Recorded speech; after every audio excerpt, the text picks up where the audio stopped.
All right, we are recording. Welcome to our Team Illuminate call.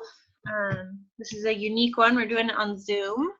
So I'm going to just go through a couple announcements real quick, and then we'll get started. It is mid-January, so commissions should be posted and in the back office, as well as direct deposits should be going in tomorrow since today is a federal holiday. And checks should be in the mail and on their way to you. That being said, the 200 PV special has ended with frankincense, but we still have that New Year, New You promo. You guys don't have to register the events right now. All you need to do is when you have someone that qualifies for the 100 PV,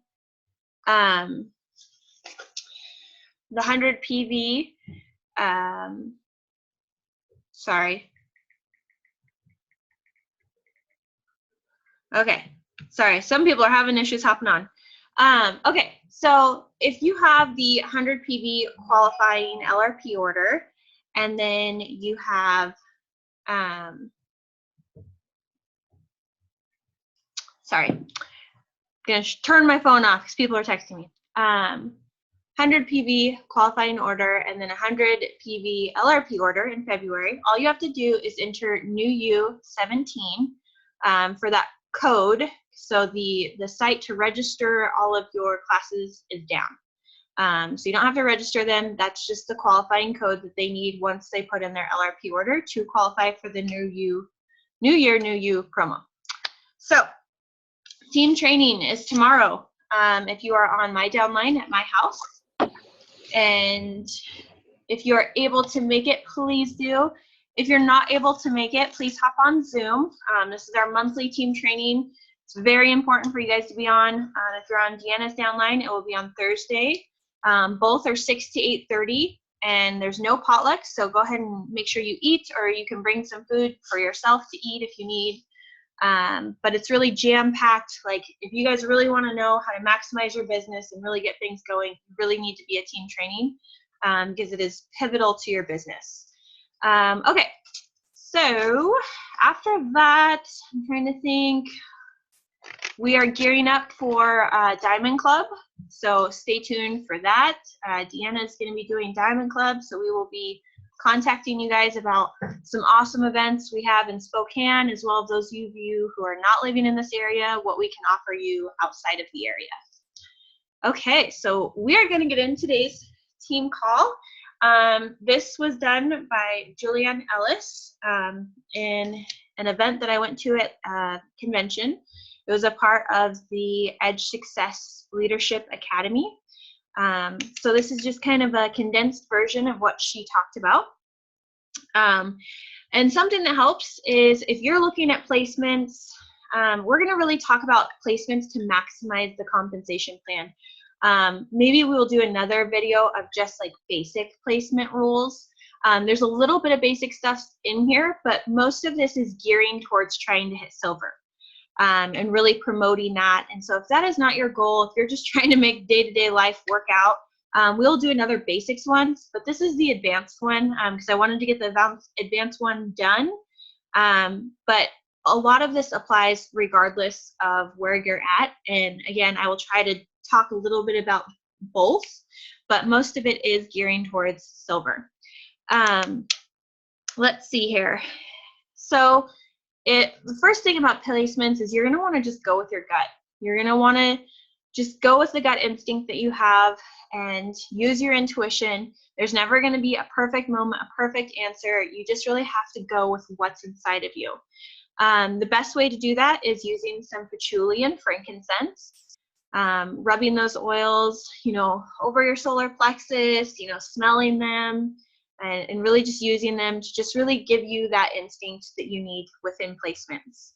And the best thing about it is, that just love it and leave it. That's what, Deanna had taught me from day one, is just when I'm placing someone, love it and leave it, and they will thrive because that is where I chose to put them. Okay, so let's go here.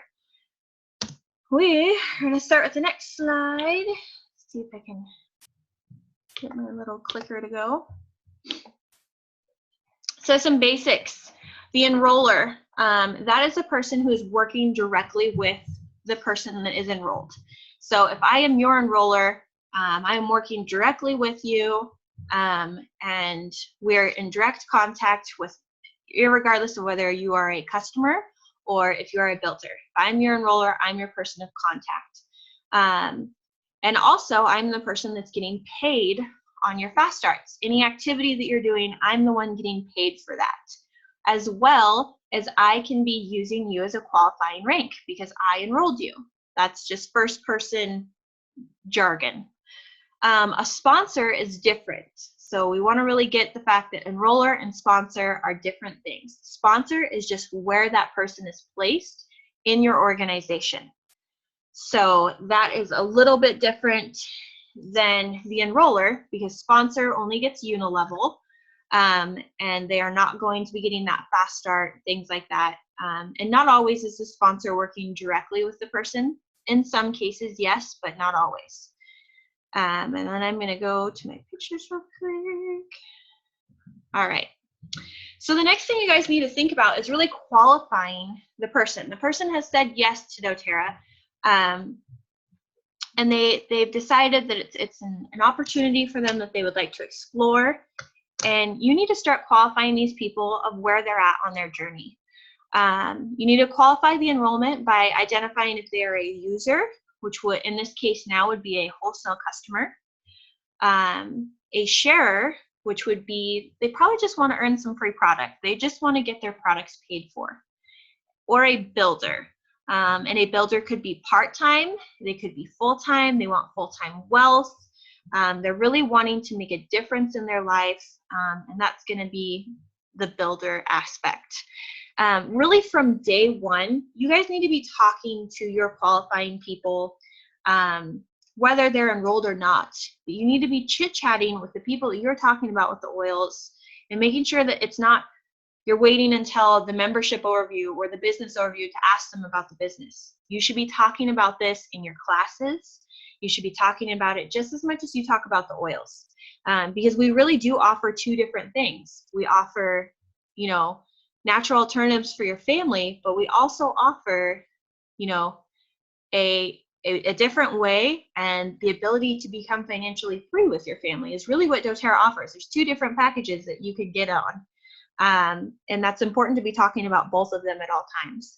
So really just asking from day one, have you considered making an income in doTERRA? Would you be open to learning how I make an income in doTERRA? Those are some questions you could be asking. And not always do we ask everyone because everyone should do doTERRA. Not everyone needs to do doTERRA. There are people out there that they just need to be a doctor. They just need to be a lawyer. They just need to, we have those positions in the world for a reason. Not everyone should do doTERRA. So we're not asking it just to randomly ask everyone. We're asking it because you want to know where they stand. And also because once you enroll them, you have 14 days to decide where they're going to be.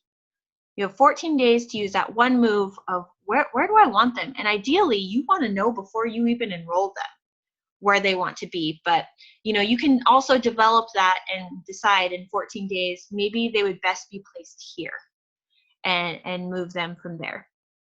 But honestly, when I enroll people, I want to know the day I enroll them where they should be going.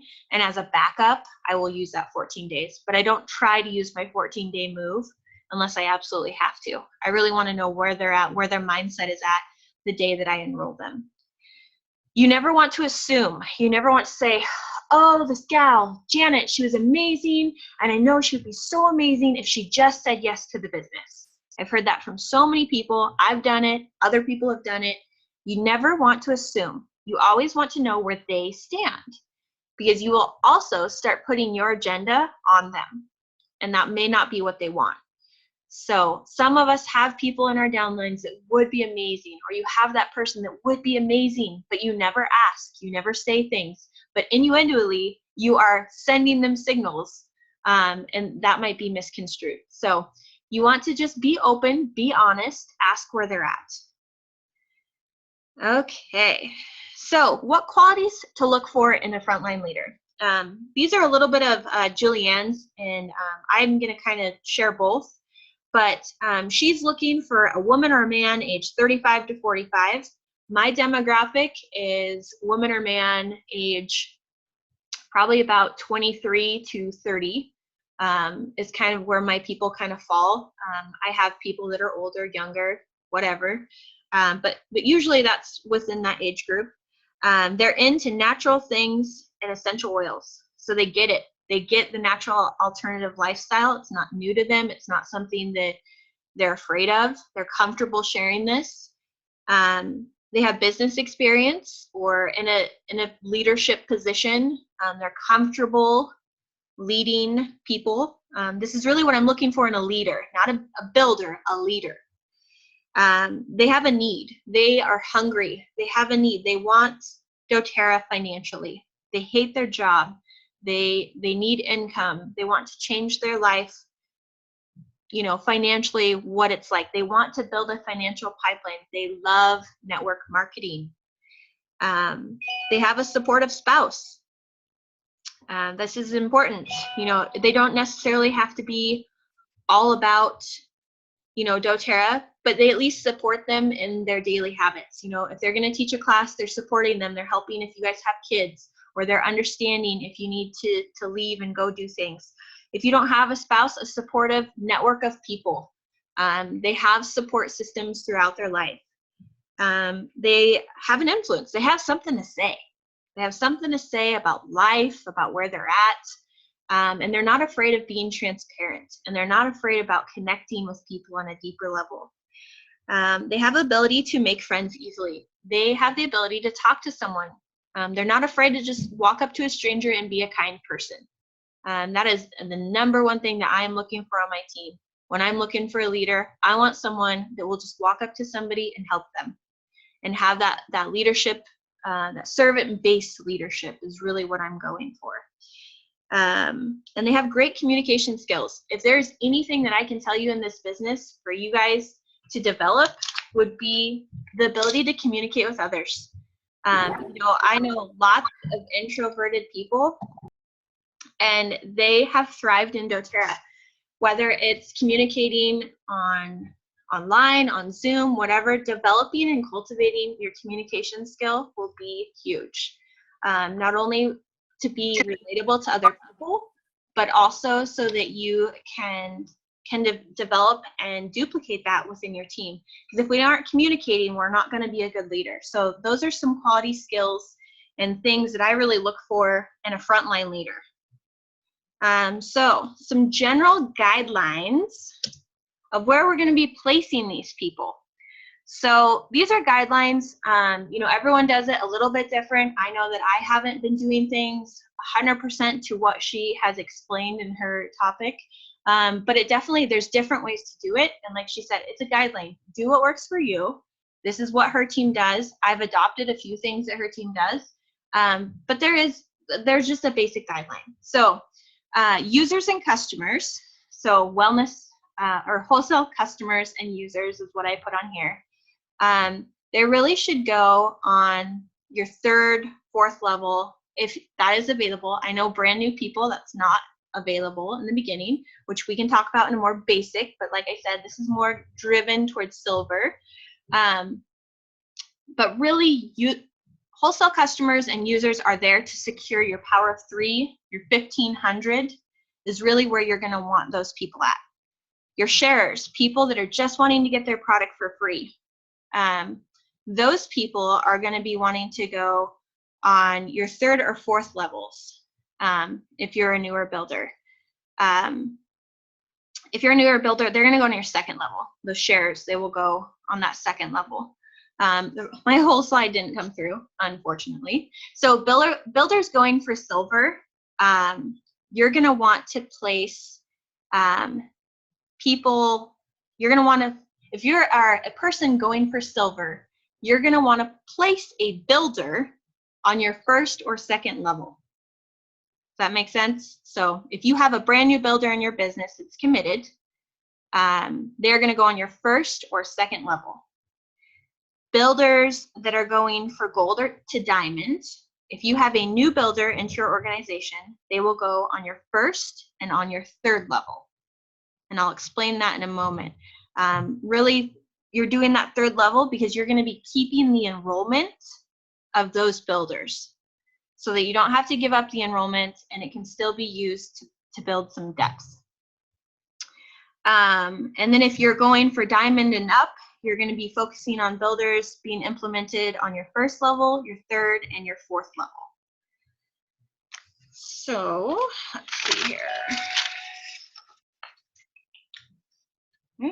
Okay.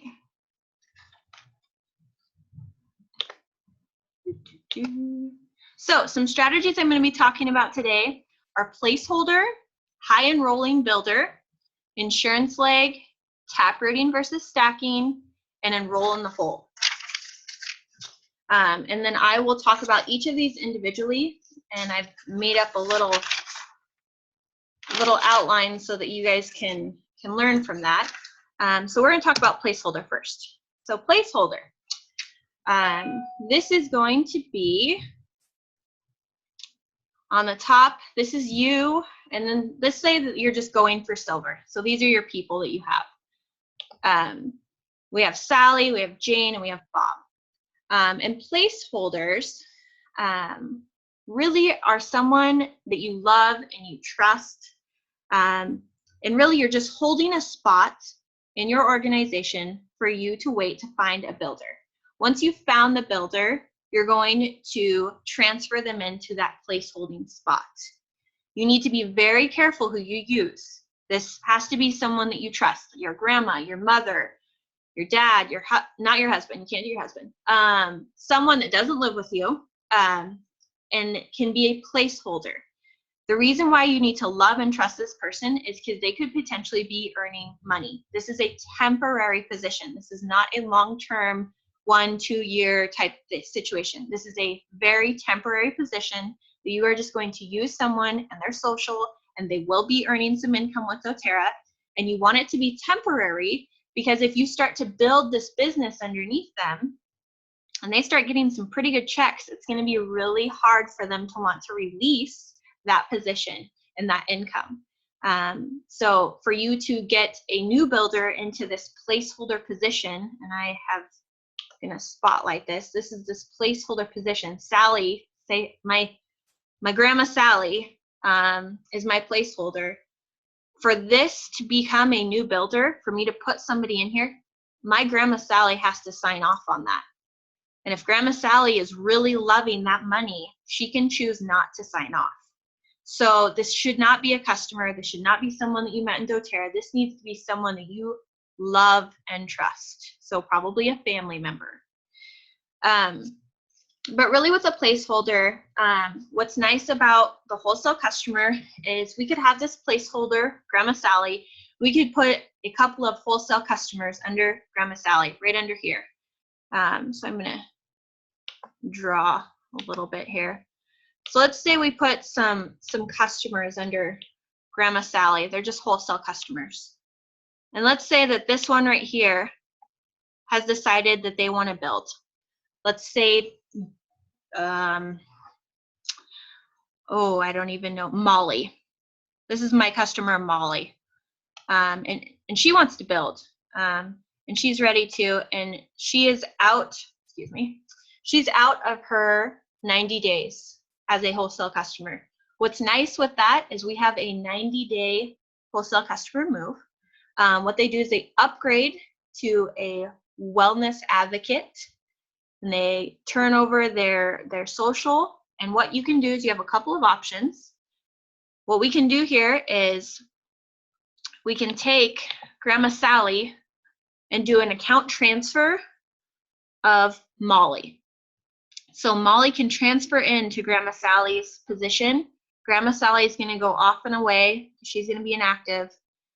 Or she can go in another place. So maybe I wanted to put Grandma Sally underneath Molly. I could do that.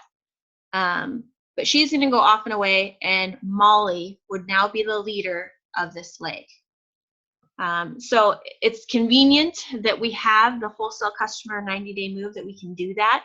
90 days has to transpire for you to get that extra move. and you have 12 days once they upgrade to do a move in that business. So if Molly upgraded and I forgot to transfer her, I get another move to move her anywhere I need to move her before she starts enrolling some people. So again, you never want more than one placeholder in your business at a time, okay? You never want to have more than one, because essentially this is really stressful, because you are now the person, you are the leader, because this person is not doing the business. So you are the leader here, you know, helping these people, but now you are here trying to build another organization. So it can be very stressful trying to get all of that put together. So this is very temporary, and also only one. The next thing we're going to talk about is, okay, come on, there we go. Okay, and high enroller builder. So if I have a builder and they just rock it, they are rocking building doTERRA, they are constantly enrolling, they just haven't found a builder yet. But they are bringing in enrollments left and right. If you're a high enrolling builder, what can tend to happen is you will max out at elite, because you do not have any builders, and so you just have a really, really big front line. So what the idea here is if you're a high enrolling person, you're just constantly, you know, you're bringing in 10 or more people each month, wholesale accounts to doTERRA, you really need to maybe look at this strategy and see if it's an option for you. Because what you can do here, instead of getting stuck at elite with a bunch of people on your front line, is high enrolling builders only can have 2 placeholders. If you are not a high enrolling builder, I'm telling you, if you're not someone that enrolls 8 to 10 people per month consecutively, this is not the option for you, because it will get too stressful and it's not a good way. But what you can do is, since they have continuous people, they could have 2 placeholders. So I will show here. We're going to talk about this one first. So here's you, and let's say Sally is our builder. She's the one that's rocking her business. She is just high enroller. You can have a placeholder that Sally loves and trusts. And that placeholder is just going to be here. And this is what the ideal situation would be. Then you and Sally will be enrolling underneath this placeholder until a sharer or a builder shows up that can be transferred into this spot. That's what we're really looking for, or someone that is ready to do the business. So you're doing this to build depth for Sally, and so that Sally can continue to build, and she could use one of these as her qualifying leg. And then if she had another builder, she could still be premier, but she has a placeholder in this position. So this leg could go up to elite or anything that we need it to as a placeholder. Obviously, we want it to happen a lot faster than that, because she's going to want to still be able to qualify off of someone instead of just having a huge front line. So she can use this as a qualifying leg. It's a placeholder. It's not a builder, until we can transfer somebody into that spot that can be a builder and a good person for Sally to use. This second option you can do is, let's say we have myself and Jane is a placeholder. She's a really high enroller. And what you can do again is you can do another one where you have another person underneath here. Forgot to add that in. So you'll have a placeholder under Jane. Those two kind of connected. But you'll have a placeholder under Jane. And what would happen here is that you could just do a bunch of people on the front line again until they can transfer in. There's a couple different options with transferring in. You could let Jane go inactive if she was a placeholder. And this could be 6 months inactive, and then everyone is on this level right here that I didn't draw out would bump up to your front line. Or you can do a swap, which means an exception. So Jane would swap out with someone that has decided to do the business, but that's using an exception, and you only get one of those in doTERRA, so you don't really want to use a whole bunch of your exceptions. Or you can do the transferring, like I said, using that 90-day wait period with the wholesale customer and transferring them in. Or someone who is ready to enroll into doTERRA and knows that they want to do the business. There are some of those people out there. Deanna and I are one of them, where we knew that we wanted to do doTERRA when we enrolled. It did take a little bit of time for me to enroll. I know that it didn't take a super long time for Deanna to enroll. She went to about, I think, 3 or 4 classes. I went to about 3 or 4, and I needed to talk to Deanna about it before I enrolled. But then I was good to go. So really with high enroller builders, yes, you can have 2 placeholders, but it's not ideal. You don't really want to do a ton of placeholders because that's going to make a mess of your organization. You're going to have no leadership, no depth. It's not a good idea. So those are kind of some options for high enrollers. Okay, so then the next one we're going to talk about is an insurance leg. So an insurance leg is something that you do not even need to really think about until you are silver. And I would say until you're a good silver, until you're a hard silver. But insurance leg is when you're a hard silver, you want to start thinking about diamond. And you want to start working your 4th leg before you hit gold, before you hit platinum, to really get going on diamond. Start developing that leg. So it's really, it's working on more than one team at a time.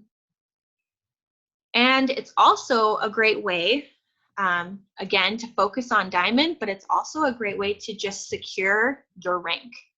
So if you're working on this leg and it's up to par, you're hitting silver with these guys, and Bob all of a sudden says, you know what, life just happened. My wife's pregnant. You know, we're moving. We have all this stuff happening. I need to back off on doTERRA. And you have this insurance leg that you've been building. Now all of a sudden, Bob is not your qualifying leg for silver or gold or wherever you're at. You can use this insurance leg to secure your rank. Because sometimes life does happen. We have some people on our front line that might fall off, and that's okay. Because life does happen. I mean, I've seen it happen in my business. I've seen it happen in other people's business. Or you have people that the people I hit silver with, the first time I hit silver with, are not the people I have hitting silver today. So not all of them are the same. So that's important to know. Also, your insurance leg doesn't have to be on your front line. So if you're trying to secure, maybe Bob is just kind of a part-time builder. He has months where he explodes. He has months he doesn't explode. And he has Jill here, who is his enrollment. I may put a really good person that I think is going to do really great underneath Jill. So I get to keep that enrollment. It pushes the volume for Bob and for Jill.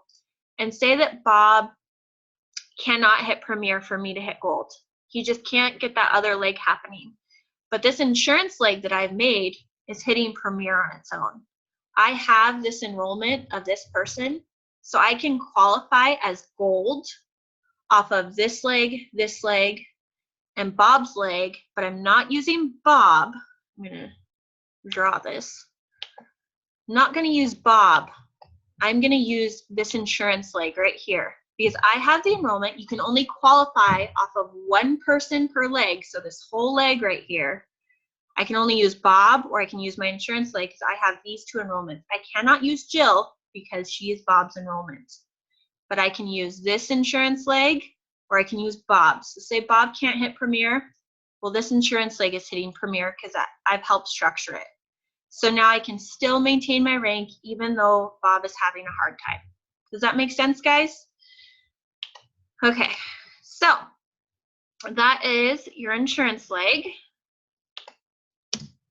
And again, you don't need to focus on your insurance leg until you have hit silver. Don't really focus on that because you're really trying to build that depth and the ability to continue to just hit silver. Silver you need to secure before you start your insurance leg. This is supposed to say taprooting in the corner up here. Sorry. That's supposed to be taprooting because this is what taprooting is. So taprooting, and I'm going to make sure I'm good on my notes here.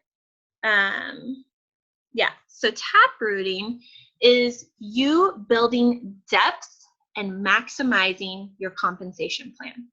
This is the best way to maximize your compensation plan because you are going to be building leader for leader for leader for leader. So when this first starts, it's you, and you're working your little dream here, and Bob decides to do the business, and he's doing pretty good at it, and he acquires Jill. So now you're going to start doing some weekly taprooting together. You are going to start training Jill with Bob. So you're going to kind of delegate some things for Bob to do with Jill. And you're going to train Jill while you are training Bob how to become a leader and how to help have a builder, what to do, how to mentor. You're going to be walking through the steps, really just digging this out with it. Then through this process, Jill acquires Jen, and Jen's a brand new person. So now through this taprooting call, Jill is going to now learn how to help a new builder. Bob is going to learn how to help a leadership position for Jill. So he's going to learn how to become a leader, and a really strong leader. And you are just going to just help these people as they come. Then Jen will acquire Dan. And when that happens, Bob is actually going to take over that taprooting call. And he's going to start helping Dan. And then that's going to teach Jen how to help Dan, Jill how to help Jen, and Bob will just be kind of supervising this whole little magic that's happening.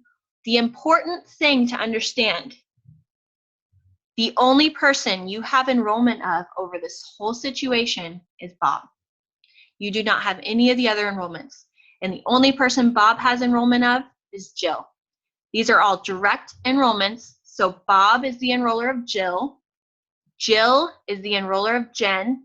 And Jen is the enroller of Dan. We are not stacking. This is different. So these people have the enrollments of the person. And so you're working directly. What is awesome about this is then they can turn around and do this with their other legs. So Bob can turn around and say, oh, I get this. I understand how this works. I'm going to start this with my other leg that's over here. And I'm going to start building that and building these leaders up because you are literally building leaders. So, and I have, there's a taprooting outline in the files section of Elluminate that I have created of an 8-week taprooting session and what that looks like with 4 people. So ideally it's a call with 4 people. It's a weekly call. And it's a really great way to just build leadership and build accountability. And it allows you to kind of guide and help your team in making sure that duplication is set the way that it needs to be. And this is truly maximizing your compensation plan because you're building leaders. You're not building placeholders or, you know, just blank spots or users. Like these are people that really want to do this business. So that is what is really important with taprooting and what I would like you guys to understand about taprooting. So the next thing is opposite. So this is stacking. So let's say it's you and Bob. Bob's just having a rough time, so you give him an enrollment of a gal that is really interested in the business. Let's say Jill. And then, you know, they're doing pretty good, and you have another enrollment pop up, and he just can't get his other leg happening. And I don't want to give him 2 enrollments, maybe because I just want him to really prove that he can find his own builder. Because if you cannot find any builders, that's something that's happening within yourself, and you need to really self-examine that. So what I would do is I would put another builder underneath Jill if I absolutely had to. And so this is stacking. This boosts your volume, secures your power of 3, but really it's not the best way because you want to create leaders and you want to create relationships in this business. So this is different. This is totally different. A lot of people get stacking and taprooting confused because I would still be working with these people and talking to them on a call so that they can all get to know each other. But Bob's not going to know Jill, and maybe he didn't even show up to the class that she enrolled at. So it would be like me introducing Jill to a stranger and having her talk about her hopes and dreams and all of those things to a stranger. So this is not ideal. It can happen in your business, but this is what stacking looks like. The next thing we're going to be talking about is enroll in a hole. So enroll in a hole is weak legs. We have weak legs.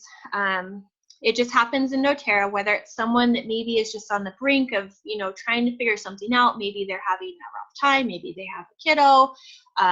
Maybe they're pregnant, whatever. Life happens, and we all have that leg that just struggles a little bit. And with this example, I'm giving you an example of trying to hit silver. And we'll just say that Sally, no matter what I do, that leg just has the hardest time hitting elite. It's just, there's not really any leaders there.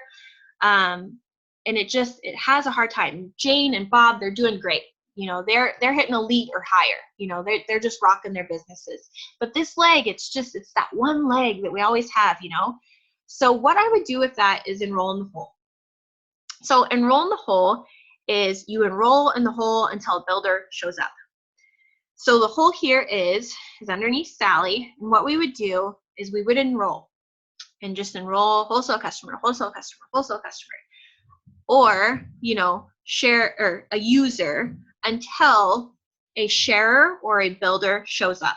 The second that a sharer or a builder shows up, we stop enrolling on that person's front line. And what we do is we start working with that person. So let's say that this is Dan, and Dan shows up and he's ready to go. So we stop enrolling on Sally's front line and we move to Dan's front line. Sally will keep all of her enrollments of the people that she's enrolling. I'm going to keep all of my enrollments of the people that I am enrolling, because this is just securing volume for Sally to hit elite. And then once Dan comes in, I would keep all of my enrollments and Sally would keep hers. And we would just kind of plug that in so it could be a qualifying leg for Sally. And so how that works is you try to generate volume to make this happen. What I really want to explain to you guys is if you are brand new and you're starting out with this wholesale customer versus wellness advocate, it is in your best interest to really get clear with who you would like to work with. Because the sooner you find someone that is a sharer or a builder, is the sooner that you can grow depth in your business. Because you will max out at elite. If you do not find anybody to do the business with you, and it's not your upline's job to give you a person, I'm sorry, but you should never expect that. If it happens, great. If it doesn't, it might not happen. The thing is that we have other teams and other things going on. It's not our job to build a business for you, so never expect that. Please do not ever expect when you're going for a big goal that we're just going to give you people. We will help you if we can, but that's not always the situation. So what this is really doing is, you're putting those people in there to enroll in the hole until someone shows up so that they can continue on in their business and keep advancing. Let's say that none of these people show up. Julianne gave the example is about 50 wholesale customers will get you to a secure elite, to get Sally to a secure elite. So say that she cannot find any builders, which we need to really be working with Sally of why we can't find any builders. But if you really, really, really had to, about 50 wholesale customers will secure Sally to elite. So she would have 50 people on her front line. So it's a strategy. It's not the best strategy, but it can work. And these are just strategies for you guys to understand. They're things that some of them I didn't even know existed. Some of them I knew I was kind of doing them, but I never realized that that it was a thing that I was actually doing. The last thing I really want you guys to understand is just the summary. And I really want you guys to use your intuition, use your gut, and remember these two things. You get paid on volume, and we create stability by developing leaders. It is your job. It is what we do in doTERRA. Yes, we are sharing oils, but we are also giving the opportunity for leaders. That's what we're doing. You need to be leading by example. You should never stop enrolling.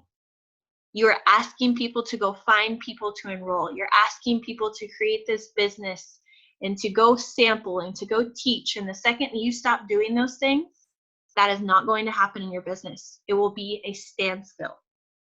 When you enroll, you have more opportunities to find builders. When you teach classes, when you sample, when you follow up, it is more opportunities for you to grow your business and for you to secure the ability to grow. But if you stop doing those things, it's never going to happen.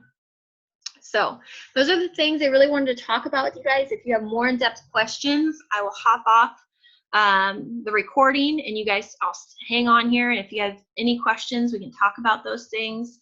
If you need more strategy, the best person to talk to is your upline.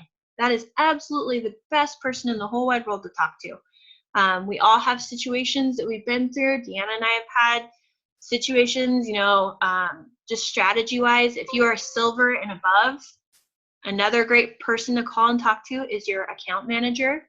Or if you have some issues that you're thinking about, call your upline and then call your account manager. Or if your upline has account manager, call them, tell them what's going on. They will call the account manager and you guys can work out something together. Because there are definitely a bunch of different ways that we can do it. But if you feel stuck in your business, where you're not acquiring builders, you should be enrolling. If that's that's not a placement issue. That's something else. But if you have plenty of people that you're enrolling and you're not finding builders, or you're just curious of where you should place your next people, definitely be talking about that with your upline, and we can combat it together, because I guarantee you we've all been there. I know Catherine's been there, Katie's been there, I've been there, Deanna's been there, Allie's been there. All of us at Leadership Rank, we get it. And with placements, it's go with your gut. Where does that person fit best? Where can you help them the best? Personality-wise, where do they fit? Those are huge things. Personality trumps location every time. We have Zoom, we have Skype, we have mail, we can access you. But what really matters is, where is that person going to nourish and be developed the best, to really get the most out of it. So thank you for being on the call. I'm going to stop the recording and then I will answer any questions.